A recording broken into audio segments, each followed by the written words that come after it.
नमस्कार दोस्तों, आज मैं लेकर आई हूँ अभिषेक जी की रचना विधवा से शादी।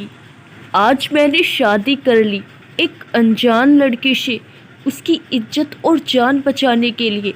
ये समाज भी कभी किसी को चैन से नहीं जीने देता। हम इस समाज का हिस्सा जरूर है, लेकिन किसी के गुलाम नहीं जो किसी के जोर देने पर कुछ भी कर ले। मेरा नाम रुद्र है। मेरा अतीत बहुत ही दुख भरा है। कुछ महीने पहले ही मैं गुरदासपुर जिले में आया था।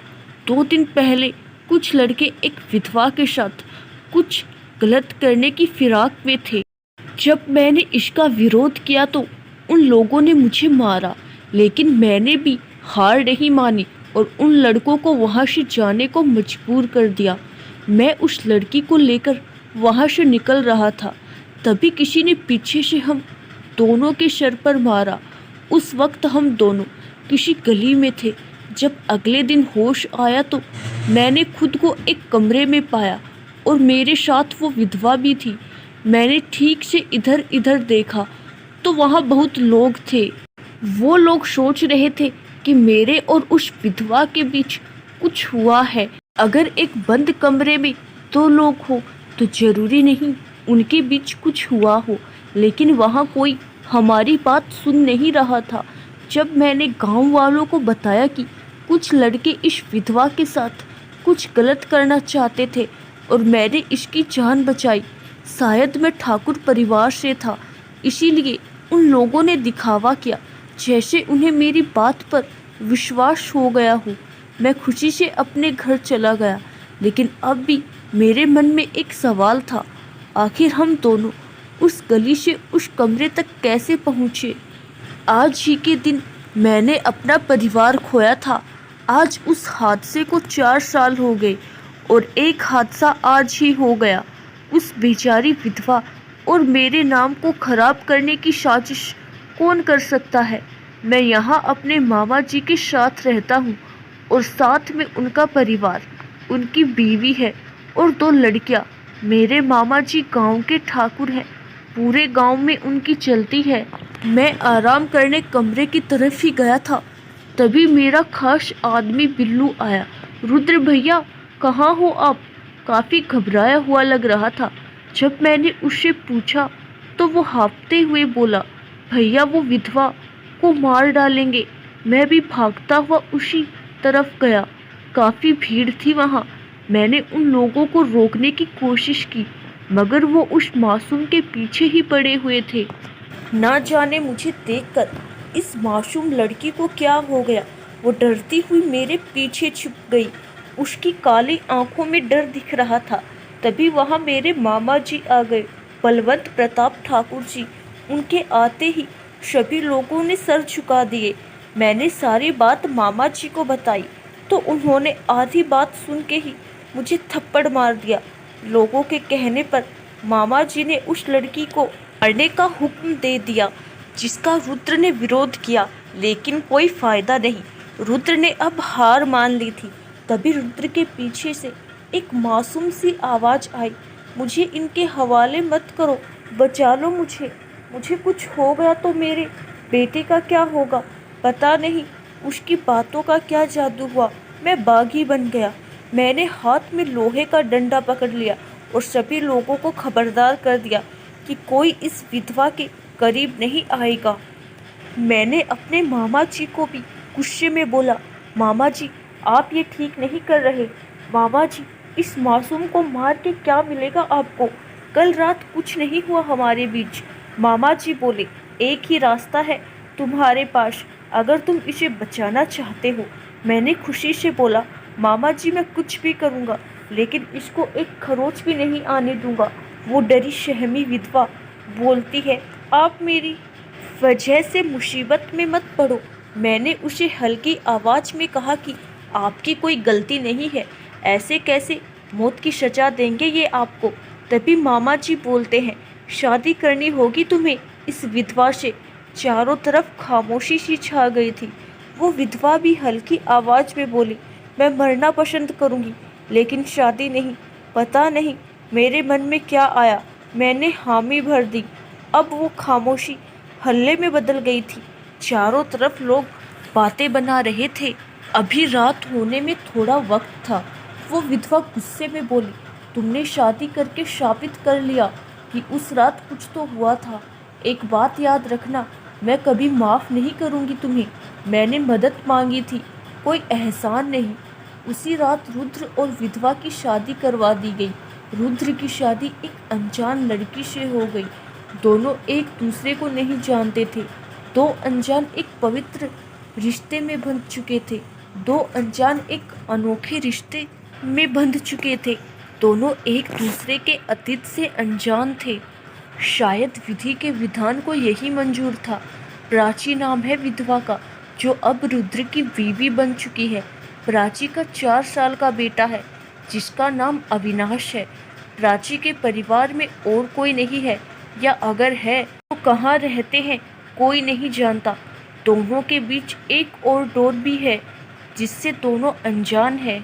रुद्र और प्राची अब एक पवित्र डोरी में बंध चुके थे। शादी के बाद रुद्र और प्राची एक छोटे से घर में जाते हैं, जहाँ 4 साल का एक लड़का प्राची को देखकर उससे लिपट जाता है। माँ और बेटी की आंखों में आंसू देखकर रुद्र वहाँ से बाहर चला जाता है। प्राची ने अपने बेटे को शल्मा आपी के घर छोड़ रखा था। शल्मा आपी अपनी बेटी की तरह प्यार करती थी प्राची को।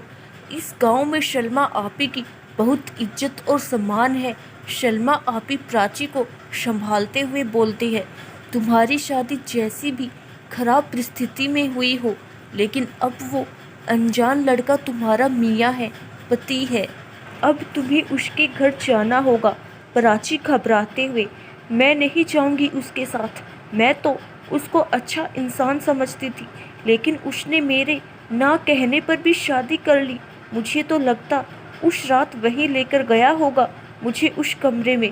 प्राची गुस्से में अपने दिल की भड़ास निकाल देती है। तभी शल्मा आपी प्राची को पीछे मुड़ने का इशारा करती है। पीछे खड़ा रुद्र सब कुछ सुन लेता है।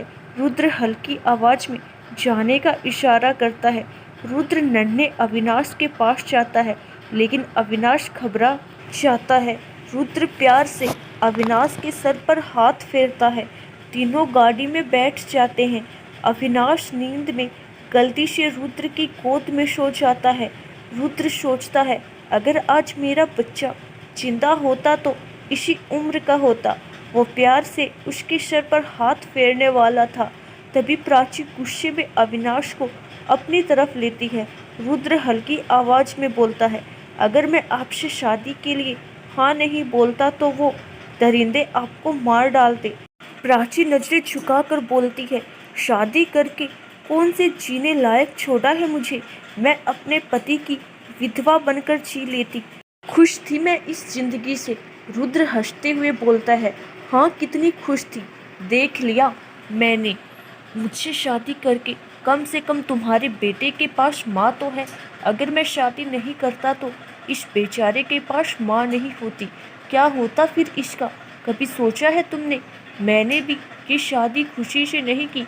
तुमने तो बताया था कि तुम्हारे जाने के बाद तुम्हारे बेटे का क्या होगा। ये शादी मैंने उस बच्चे के लिए की है, ताकि उसे एक अच्छा परिवार मिले। मुझसे बेहतर कौन जान सकता है परिवार की अहमियत को।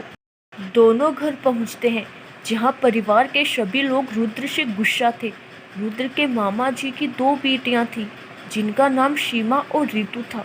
दोनों बहन अपने भाई से बहुत प्यार करती थी। ऋतु नौकरी करती थी दूसरे शहर में, तो सीमा ने उनका स्वागत किया। रात का खाना तीनों ने कमरे में खाया।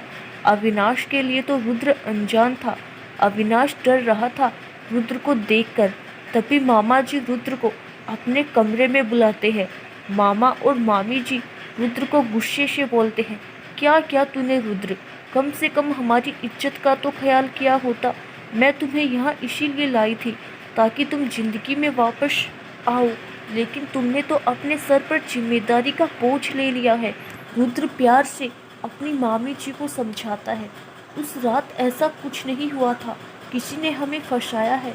इतना सुनकर मामा जी बोलते हैं, तुम्हें तो अभी कुछ महीने हुए हैं यहाँ, किसी से दुश्मनी हो गई तुम्हारी। तुम्हें तो कोई ठीक से जानता भी नहीं। जो लोग जानते भी हैं वो भी मेरे नाम की वजह से। कहीं उस विधवा का कोई चक्कर तो नहीं, कोई प्रेमी रहा हो और उसने बदला लेने के लिए ये सब किया हो।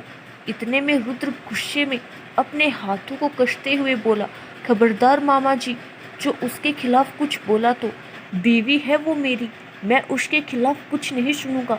जहाँ तक बात रही जिम्मेदारी की, तो आप चिंता मत करो, मैं ख्याल रखूंगा प्राची और अविनाश का। प्राची अविनाश को सुलाते हुए खुद सो जाती है। जब सुबह उठती है तो वो देखती है कि रुद्र कहीं दिख नहीं रहा। वो सोचती है कहीं कल रात रुद्र मेरे साथ इस बिस्तर में तो नहीं सोया था। वो बिस्तर से नीचे उतरती है, वो इधर उधर देखती है मगर नीचे नहीं देखती। तभी वो किसी से चीज से टकराती है और वो नीचे सोए हुए रुद्र के ऊपर गिर जाती है। दोनों की आंखें टकराती है। प्राची गुस्से से उठती है और बोलती है, तुम यहाँ कैसे? रुद्र हंसते हुए बोलता है, कल रात माँ और बेटे सोते हुए अच्छे लग रहे थे तो मैंने चुपचाप नीचे बिस्तर लगा लिया। वैसे उस रात मैं तुम्हें लेकर नहीं गया था उस कमरे में। मुझे खुद समझ नहीं आ रहा आखिर हम दोनों उस कमरे में कैसे पहुँचे। दोनों तैयार होकर नाश्ते के लिए जाते हैं। तभी मामा जी और मामी जी उन्हें समझाते हैं, तुम्हारी शादी भले जैसे हुई हो लेकिन तुम दोनों को इस घर की जिम्मेदारी भी निभानी होगी। मामा जी और मामी जी कुछ दिनों के लिए दूसरे शहर जा रहे हैं। प्राची अपने कमरे की सफाई कर रही थी, तभी उसकी नज़र दीवार पर लगी तस्वीर पर गई। प्राची ने काफ़ी देर तक इस तस्वीर को देखे जा रही थी। शायद इस लड़की को मैंने पहले कहीं देखा है। तभी पीछे से सीमा बोलती है, ये रुद्र भैया की पहली बीवी है और ये रुद्र भैया की माँ। प्राची ने दुखी होकर पूछा, क्या हुआ था इनको? सीमा रोते हुए रुद्र का वो राज बता देती है जो काफ़ी वक्त से रुद्र के दिल में दफन था, जिसे सुनकर प्राची की आंखों में आंसू आ जाते हैं। सीमा बोलती है, रुद्र भैया पहले बहुत खुश मिजाज थे।